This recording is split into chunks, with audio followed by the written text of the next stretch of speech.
BSI Steel, founded in 1985 by William Battersteel as Discount Steel and renamed in 1995. It's a steel reseller in the KZN and Gauteng and SADC region as well. So, of course, it's got exposure outside of South Africa. It has a market cap of 432 million rand, a price to earnings ratio of 7, and it is paying a dividend yield currently at 3.3%. Interesting stock, Sub-Saharan Africa. They talk about the fact that they're, growing outside of Africa, and then, of course, getting exposure to growth in infrastructure programs across those countries. Yeah. Nicely run business, tidy. As you pointed out there, Willie Battersteel was the founder, but Grant McKenzie, now the CEO, is sort of one of the guys that came in. Like many of the businesses listed in 06, 07, it was into the excitement of the infrastructure boom, consolidated 3 or 4 different businesses, but they are a survivor. They have battled through. They don't produce steel, obviously. They buy it in, they cut it up, they split it and put it into different odd lots, and then they retail it out through their distribution centers and obviously supply building firms and so on.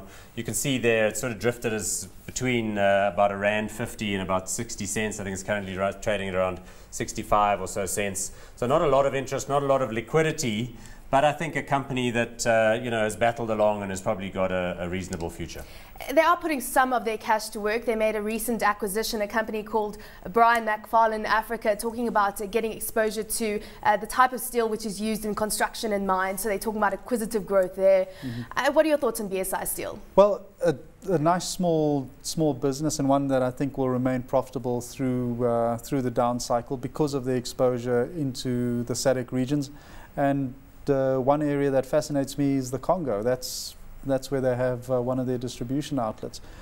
So they're certainly one of those companies that will benefit from African growth, but one has to ask management, what the margins are, etc. And that's information that's very hard to come by, because if you just look at it on a thematic basis, then it would certainly be a play, but not one where you'd go boots and all into it. One other thing just to point out about their margins, and also all steel resellers, is that at the end of each year they tend to mark their stock on hand to the current steel price. So what that does in an environment where the market's tightening and steel prices are rising is it makes their profits look all juiced up. Yeah. But unfortunately the converse is also true. So just be aware, again, even though they don't produce this stuff, they've also got a big implied volatility in their earnings. Yeah, and not necessarily reflective of true earnings. Yeah, because a normal retailer wouldn't be marking up the value of the unsold shirts on the floor. Yeah. Whereas in this case, because it's like a chunky traded item and ArcelorMittal is publishing the price list, they're always tempted to do that, and their auditors make them do it. Of course, be aware of that, and in the down cycle to be a negative. Let's talk about the stock right now. As you say, volatile, a smaller stock floating around, has been on a downward trend.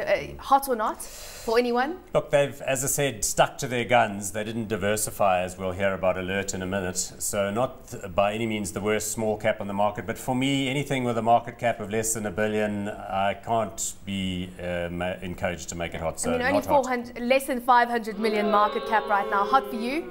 I think this is one of those that will be taken out by a private equity company. So if you've got the patience and the money just to sit you got there, some throwaway money, is that what you're saying? Basically throwaway money, then this is one I think you can certainly have a go at.